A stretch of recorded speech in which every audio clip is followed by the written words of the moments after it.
అందరికీ నమస్కారం. ఈరోజు అంబటి రాంబాబు అదే ఆంబోతు రాంబాబు మాట్లాడిన మాటలు చాలా బాధాకరమైన విషయం.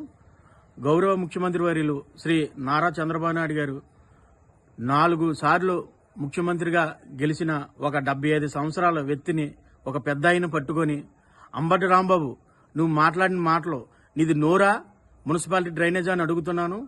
ఈ వైఖరి మానుకోకపోతే తక్షణమే శ్రీ ముఖ్యమంత్రి వర్యులు నారా చంద్రబాబు నాయుడు గారు కాళ్ళు పట్టుకొని క్షమాపణ చెప్పకపోతే నీ నాలిక కోస్తాం మేము.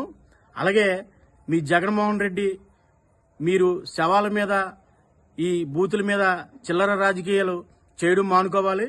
మీ జగన్మోహన్ రెడ్డి అలాగే మీ నాయకులు కూడా. లేదంటే ఆంధ్రప్రదేశ్ ప్రజలు 2024లో బుద్ధి చెప్పి కూర్చోబెట్టారు.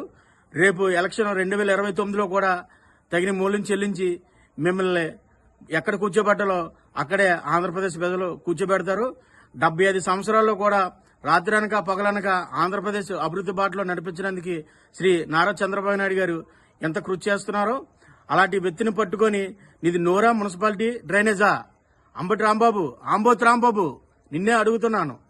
అదే మీ వైసీపీ గవర్నమెంట్లో ఉన్నప్పుడు బోసిడికే అన్న మాటని పట్టుకొని మీ జగన్మోహన్ రెడ్డి బయటకు వచ్చి ఇలాగ నన్ను అన్నారు, మా కార్యకర్తలకి మా నాయకులకి బీపీలు వచ్చాయి, ఏదన్నా చేస్తారని చెప్పేసి అప్పట్లో మీ వైసీపీ గవర్నమెంట్ ఉన్నప్పుడు టీడీపీ సెంట్రల్ ఆఫీసును పట్టుకొని మీరు దాడి చేశారు. కాకపోతే ఆ వైఖరి కాదు, మా నాయకులు అలాంటి వ్యక్తులు కాదు. మా ముఖ్యమంత్రి వర్యులు మీరు శాంతంగా ఉండండి, తప్పు చేసిన వాళ్ళు చట్టపరంగా శిక్షించబడతారు అనే విధంగా మాతో చెప్పడం వల్ల మేము ఉన్నాము. లేదంటే మీ వైసీపీ గవర్నమెంట్ మీ నాయకులు కూడా మొత్తం భూస్థాపన చేస్తాము. ఇలా మానుకోపోతే మీరు తక్షణమే నారా చంద్రబాబు నాయుడు గారు శ్రీ ముఖ్యమంత్రి వర్యులు కాళ్ళు పట్టుకొని శభామ చెప్పకపోతే రానున్న రోజుల్లో తగిన మూల్యం చెల్లించక తప్పదు.